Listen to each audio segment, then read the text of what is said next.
प्यारे, इस बात पर हमें विचार करना चाहिए कि समुद्र के तट पर भी गिद्धराज जी का स्मरण किया गया, लंका में भी, अशोक वाटिका में भगवती श्री जानकी जी के द्वारा भी गिद्धराज जी का स्मरण किया गया। आपको ये सुनकर आश्चर्य होगा कि कहीं सुंदर कांड में तो लिखा नहीं है, लंका कांड में भी नहीं लिखा है, किष्किंधा कांड में भी नहीं लिखा है कि श्री जानकी जी ने लंका में जटायु जी का स्मरण किया हो। सत्य है, रामायण में नहीं लिखा है, लेकिन रामचंद्रिका में लिखा है। रामचंद्रिका महाकवि केशव जी के द्वारा श्री केशवदास जी ने लिखी है। ओरछा में निवास करते थे राम राजा सरकार के दरबार। जिस तरह से श्री तुलसीदास जी महाराज की रचना हम सभी संतों में मान्य है, कहीं ना कहीं किन्हीं रूपों में केशवदास जी महाराज के भी साहित्य को हम सब स्वीकार करते हैं। और जिसमें रामचंद्रिका तो उन्होंने बहुत अच्छी लिखी। राम राजा सरकार की उनके ऊपर विशेष कृपा थी। जैसे तुलसीदास जी महाराज के ऊपर प्रभु राम की कृपा, वैसे राम राजा सरकार की कृपा महाकवि केशव जी के ऊपर। उन्होंने रामचंद्रिका में लिखा है कि किशोरी जी ने हनुमान जी से पूछा है, जानकी मैया ने हनुमान जी से जटायु जी के बारे में पूछा। अभी मैं प्रमाण दूंगा, थोड़ा धैर्य धारण करो, थोड़ा विलंब हो गया कोई बात नहीं। मैंने तो मंगलाचरण एक श्लोक में किया, 2 बार कीर्तन कराया, इसी को मैं बढ़ा देता तो आध घंटा 25 मिनट इसमें लग जाते, कोई बात नहीं है ना। मैं समझ लेता हूँ, टाइम पास करने का यहाँ मेरे पास कोई मैटर नहीं है, ना मैं करता हूँ, डायरेक्ट प्रसारण सीधा है ना। बहुत लंबी चौड़ी भूमिका नहीं बनाता, क्योंकि भूमिका पहले ही बन गई, पौराणिक जी ने बना दी और बची कुची थी जो शास्त्री ने बना दी, है ना। इसलिए भूमिका तो इतनी लंबी बन गई है कि अब गुंजाइश बची ही नहीं थी। इसलिए आओ आनंद लो भगवान की कथा में। विशेष रूप से भगवान ने लक्ष्मण से कहा, लक्ष्मण मैंने अपने पिताश्री की अंत्येष्टि नहीं कर पाई, लेकिन इनको पिता के रूप में मैंने स्वीकार किया है। तही की क्रिया जथोचित निज कर कीनी राम। और बार बार कहा है तात तात तात मानी पिता। और भगवान ने तो यहां तक निवेदन किया था कि मेरी प्रार्थना है, काल आपका कुछ नहीं बिगाड़ सकता है। रावण ने पंख काट दिए, काट देने दो। मौत आ रही है तो मौत क्या करेगी, मैं इशारा करूंगा तो मौत चली जाएगी। मौत तो भगवान के आगे निष्प्रभावी है। जो चेतन को जड़ करे, जड़े करे चेतन, प्राण फूकने की क्षमता तो भगवान में है। इसलिए इस बात पर आपको विचार नहीं करना है कि पंख कट गए, मौत आ गई, सामने खड़ी है, दिखाई दे रही नहीं।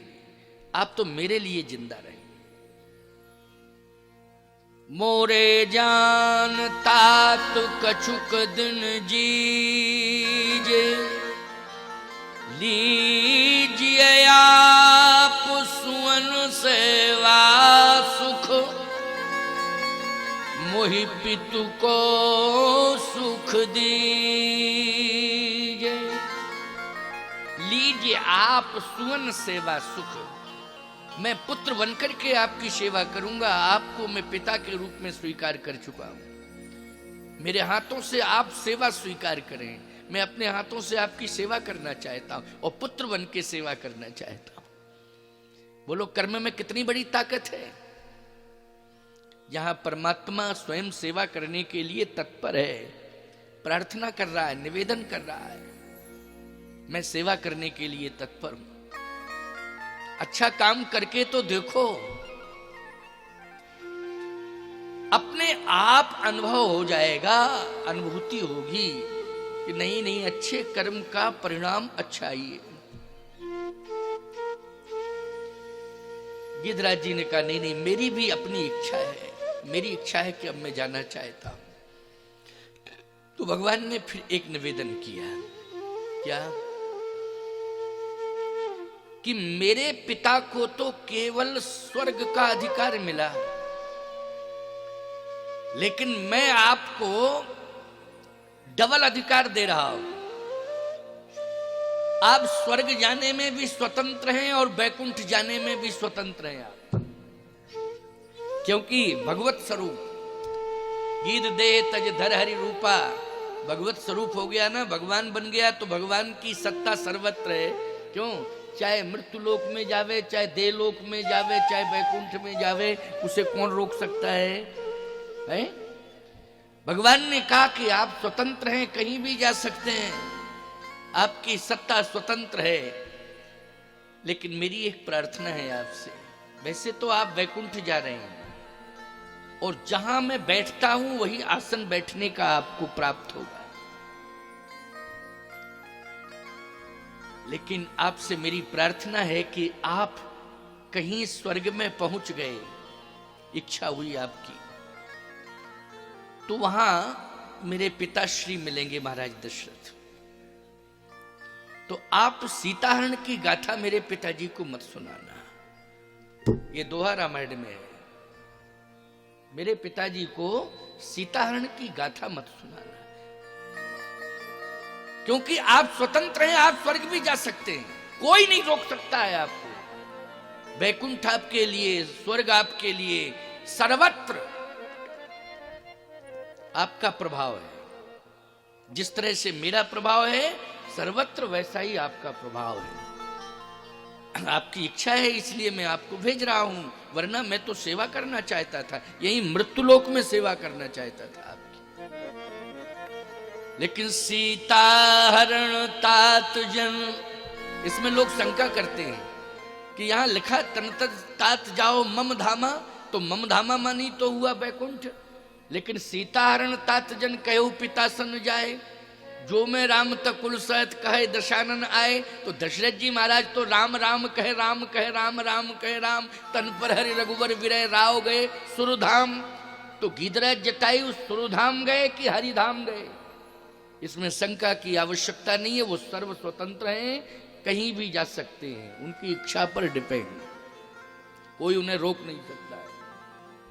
लेकिन कदाचित कहीं आप स्वर्ग गए तो मेरी एक प्रार्थना है, सीता हरण तात जन कहे वो पिता सन जाय, जो मैं राम तकुल सहित कहे दशानन आए। दशानन ही स्वयं पूरे परिवार के सहित सीताहरण की गाथा और जो दुर्दशा हुई है पुलस्त कुल की, क्यों भाई, उत्तम कुल पुलस्त कर नाती, जो दशा हुई है उसका वर्णन वही करेगा, आप नहीं करेंगे, आप नहीं कहेंगे। खास तौर से मैं इसलिए और भेजूंगा, वैसे तो स्वर्ग के देवता डरते थे कि रावण आ ना जाए, स्वर्ग में ना आ जाए, लेकिन यहां तो भगवान खुद ही कह रहे हैं मैं भेजूंगा। क्यों भाई, सीता हरण तात जन कहो पिता सन जाए, जो मैं राम तकुल सहत कहे दशानन। इससे संकेत मिल रहा है कि भगवान दशानन को वहीं भेज रहे हैं जहां दशरथ जी पहले से बैठे हैं। भगवान ने कहा कि स्वयं आके सुनाएगा, इसलिए मैं भेज रहा हूं, भेजूंगा उसे, वो सुनेगा, सुनाएगा, आप मत सुनाना।